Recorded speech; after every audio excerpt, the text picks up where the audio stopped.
KPSC school of ആർട്സിലെ നൃത്തവിദ്യാലയത്തിന്റെ വാർഷികം നടത്തി. പ്രാഥമിക നൃത്ത പഠനം പൂർത്തിയാക്കിയ 15 കുട്ടികളുടെ അരങ്ങേറ്റവും നടന്നു.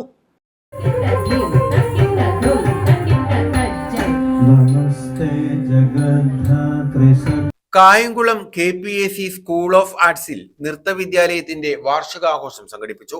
ഇതോടനുബന്ധിച്ച് പ്രാഥമിക നൃത്ത പഠനം പൂർത്തീകരിച്ച 15 കുട്ടികളുടെ അരങ്ങേറ്റവും നടത്തി. നർത്തകി സിതാര ബാലകൃഷ്ണൻ ഉദ്ഘാടനം ചെയ്തു.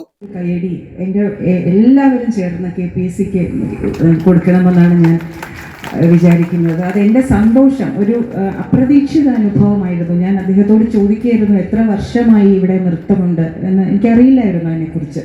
ഇപ്പോൾ എനിക്കത് ആലോചിച്ചിട്ട് ലജ്ജ തോന്നുന്നു. ഞാൻ അങ്ങനെ ഒരു സംരംഭം അറിഞ്ഞിരുന്നില്ലല്ലോ എന്നുള്ളത്. ഡോക്ടർ വള്ളിക്കാവ് മോഹൻദാസ് അധ്യക്ഷത വഹിച്ചു. P. പ്രസാദ് MLA മുഖ്യ അതിഥിയായിരുന്നു. KPSC Chandrasekharan, advocate A. Shajahan, Sauvarnika തുടങ്ങിയവർ പങ്കെടുത്തു.